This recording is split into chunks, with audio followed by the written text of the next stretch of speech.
Michelle. Katie. It's time for episode 30. Woohoo! Yeah. Podcast, episode 30. It's kind of amazing. Good on us, I guess, eh? Yeah, I think so. It's definitely a milestone. It's like, it's not something we purposely were like, we're going to make it to 30. It's just like, this has just kept rolling on and it's, yeah. Pretty fun. So, yeah, I'm loving it. Okay, so what's interesting today?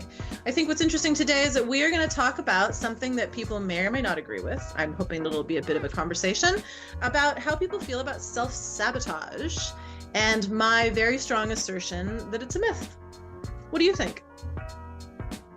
Yeah, I agree. I think we can get more fully into sort of why, but I do Yeah. think it's a misunderstanding of what's actually happening. Like, what do you think it gives people when they say that label? Why do you think people use that? Because I think it reinforces old narratives about themselves, which is a bit of a strategy, right? Like I have a narrative about myself. It helps me do something. They'll say to people, it either helps you achieve something or it helps you avoid something. And it's usually old and it usually starts when you're a kid. Because of that, even though it may have been effective over the years, it's probably a little facile because as a child, you don't know very much stuff. I talk to people all the time and say the smartest kids in the world will connect the dots, but even the smartest kids are just kids and don't know a lot of stuff because they don't have life experience and objectivity and experience. So often as children, we connect the dots to make sense of something that fundamentally doesn't make any sense and we get it wrong. And then that's the foundation upon which we create the story of ourselves, and that can trip you up later in life. And I think that's where this idea of very self-judgmental idea of self-sabotage comes in. For me, what I don't like about it is the implication that you're just doing it wrong. You're fucking it up. And I think that plays into a lot of people's old ideas about themselves. Because Well, as a you're kid, if I'm doing it wrong, you finish it, right? If you're a kid and you're doing it Well, wrong, there's this unconscious drive towards destruction that you can't possibly control. which is true as a child because you have no power or control, but it's not true as an adult, I would argue. I mean, these are generalities and we'll get into the details more. Why do you think people embrace the idea of self-sabotage or use it as an explanation for their own behavior? What's the benefit? I wonder if it blunts the pain of disappointment, thinking like, oh, I was doomed to begin with, or that there was this ticking time bomb that I was assembling unbeknownst to me. And so when it goes off, it's like, well, there's my old habit of doing that. It gives there a reason or something to hang your hat on, even though it can be very like self-blaming and making you, feel poorly about yourself. I do think it kind of there's a way it's blunting some type of pain, even as it causes pain, which I think is always kind of interesting. Like oftentimes we're trying to run away from pain and we cause other pain. I mean, I think as well, if I believe that this behavior is inevitable, it's part of my story, it's who I am. I often hear people say, well, I'm just wired like that. And it makes me grind my teeth in frustration, not at them, but in the sort of false assumptions they've been given over the years. Then I think it makes it easier to stay or easier to not act or easier to accept what I might believe erroneously or in reality, depending on your circumstances, but believe is just an inevitability of my experience or my life, right? So think about it. If you're a kid and you've got no power or control, as most children don't, the situation is a situation and you have to figure out a way to live with it. And I think, some of us, put myself in this category, some of us rage against it endlessly. And that gets you so far. But another way is to accept.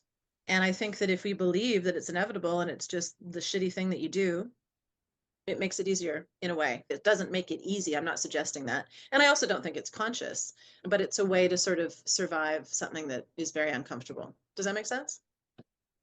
Yeah, it does. I mean, the other thing that comes up a lot that I challenge with compassion, I've challenged my clients about is this thing that you do.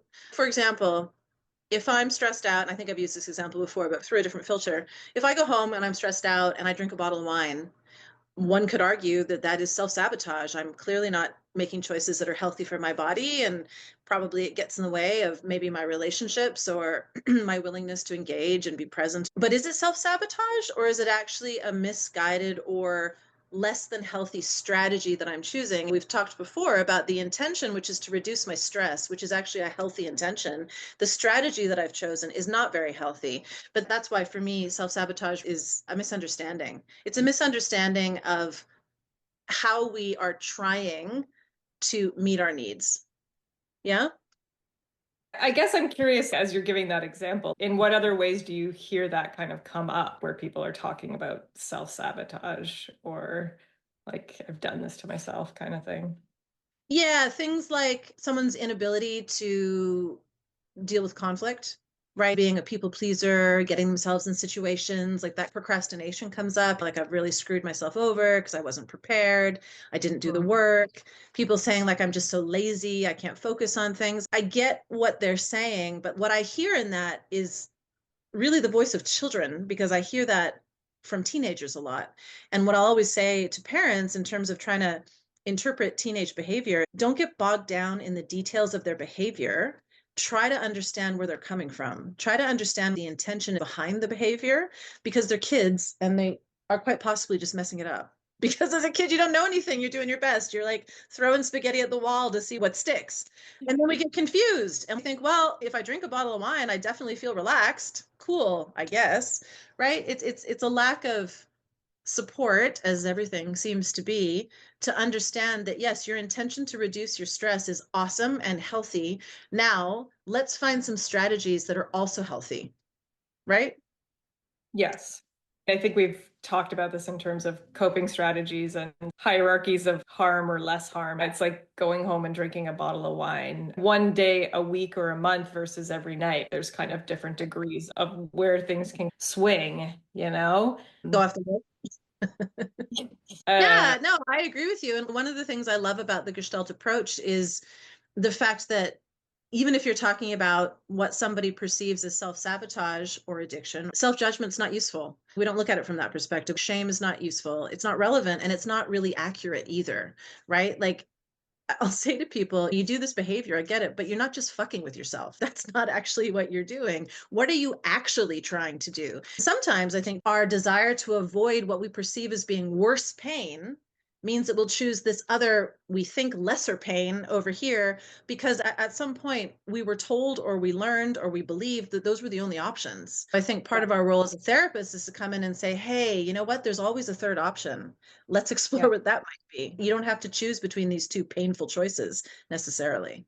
Yeah. I think oftentimes it's like you're choosing the pain that you know versus the pain that you don't know, Right. right? So it's like Right. this imagined pain is so big or so scary. And you're like, yes, I know this other thing hurts like hell, but I know what that feels like. So I'll move towards that. But yeah, I definitely struggle with people pleasing. And I think I used to be very hard Mm. on myself about it, right? Where it would be like, I'd have an interaction, maybe I'd agree to something I didn't want to do, and then I'd feel kind of trapped in it, and then I'd be like, oh, why do I do this to myself? And there'd be that kind of endless loop of self criticism. Now that I have more awareness and support around it, it doesn't mean that I don't still do that on occasion or that I'm perfectly cured from it or anything, especially when I unconsciously feel like I fall into that trap again.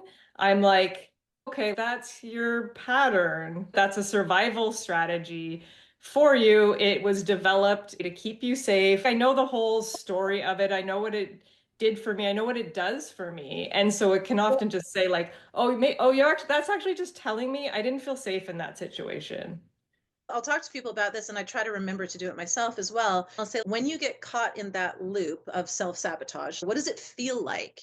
And either people, ideally, you can do both, but like either people know what it feels like in their body because there's usually a sense of urgency or pushing or lack of breath or holding your breath or tension, or they know what the pattern is like in their head, right? Like it's so well trodden that they know they're doing it.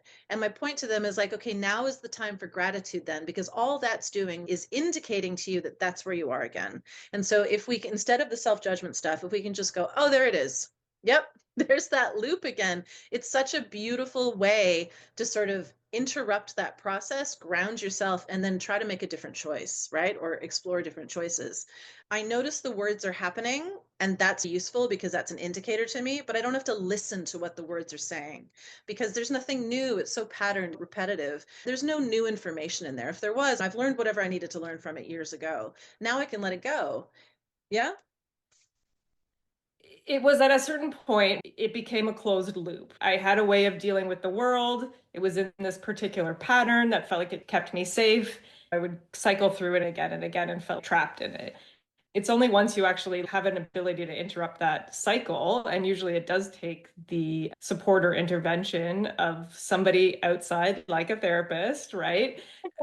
It doesn't A have to be, coach. but I often tell people you're in a loop where you're not taking in any new information, Exactly. being able to recognize that in yourself when you're stuck in a closed loop and open that up to be like, oh, there's that thing. It can go on its merry way, and I can go a different way. Like there's the loop, and what that's telling me is that I need support, right? And then the other thing that I'll ask people, it's like, okay, when you get in, I'll ask you now if you're okay with it. If you Sure. go back to that loop, you can imagine yourself being the loop, right? You mean like the feeling of being stuck in that kind of loop? Yep. Can you describe the feeling a little? It definitely feels like it has its own story that kind of pulls me along with it, where it's like, Mhm. this always happens and you always do this, and like, why do you have to be like Mhm. this? And then it's like this kind of feeling of like, ugh, like I feel gross about myself. And then I'm also kind of like angry and resentful at the other person for making me feel this way. And then it kind of just goes on and on, right? And Yes. it's like spending energy that goes nowhere except for making me feel shitty about myself. And how old do you feel? What's the age of that voice, would you say? It's pretty young, maybe like 10. It feels like it's got a little bit of experience of having done this again and again, but it definitely has this trapped feeling, right? And it's like I have no other strategy. Like this is my only strategy of dealing with it is it's like I people please, I get out of the situation, I've agreed to something I don't want to do. I'm angry and resentful, but then I do it anyway, and on it goes. Yeah. And so I would ask, with like such love and affection for the 10-year-old that you were, would you take life advice from a 10-year-old? Oh, you're just like making me want Right? to hug little 10-year-old Michelle to be like, you're Like, trying hey, so hard. exactly. And that's what I'll say to people. It's like this voice of self-sabotage deserves our gratitude because it's just the little version of ourselves who tried to make decisions given the information that they had, which was probably way beyond their pay grade. It's like a little kid trying to make decisions and typically making kind of bad decisions, not because they're wrong or bad, but because they're little and they don't know any better. And so instead of being angry at that voice, it's like, oh, little Michelle or oh, little Katie, thank you so much. Thank you, right, for all the work that you've done keeping me safe up till now. And now I'm going to give you a big hug and you can go play. Or if in my case, go read because that's all I ever did as a child. But whatever, it doesn't matter. Go be a kid because now, as the adult that I am, I can handle this. I can take care of this. I can find an alternative strategy. I can take care of myself. And so for me personally, that was the biggest shift, being able to approach that inner voice, that self sabotage voice, with gratitude. And then with love, kind of release it and get down to the business of adulting. Yeah, gratitude. And I think like a step of that, which I've Mhm. sorry, that's just my dog, that I feel like comes often in therapy, or at least it was for me, is like there's grief and sadness in that, right? In terms of being like, you were alone dealing with this, or that was the best strategy you came up with. It's not about blaming anybody or family or anything like that. It's more just like feeling like, oh, yeah, that was hard, Yeah, I like wish it thanks for hadn't doing been your so hard. best, right? Yeah. Like thanks for doing your best. And then so when it shows up in my adult life, it can be like, oh yeah, 10-year-old Michelle was out there again, just She's like back. doing her best. And it's just like, okay, let's just hug her. And then, you can go, like you said, kind of like send her off to play and be like, okay, what does adult Michelle know about the situation? What are the options I have? If I don't feel like I have any, then it's like that is a cue to me. I need help. Like I need support. I need Thank outside you. information, even just a friend to talk to, a therapist, whatever. If I don't have any other strategies, but that strategy is not working for me, then where do I get that new information? even having the resources, awareness, and experience to go, I think I need help with this, is something that most 10-year-olds don't have. So even that alone sets us apart as adults from the way we were as children. And although we may feel trapped when we get stuck in those cycles of self-sabotage, it's remembering that no matter how trapped you actually are as an adult, you are far less trapped than you were as a child, because as an adult, you have autonomy and power and control in ways that you did not as a child, not to mention resources and experience, right? So Yes. Yes, and like reframing things maybe when you've acted in a way that's not ideal or made decisions that you're not happy about or feel like you chose a wrong path instead of just being like, oh, there's me self-sabotaging again, to be like, how I'm oh, wired. yeah, right. Just look at it a little bit differently and with compassion for yourself. I think compassion is such a missing piece of that whole self-sabotage story. I love that. I was calling it a myth, but self-sabotage story is better. I love Self-sabotage that. story, right? It's so hard to believe, but it's like when you really think about it, it's like you really are doing your best in every Always. moment. And it's like, I get best, that sometimes doesn't feel like the right word, but you're showing up how you can. It doesn't mean you don't try to shift that or have, more autonomy or more choice, but it's Yeah, like not beating yourself up about doing what you can.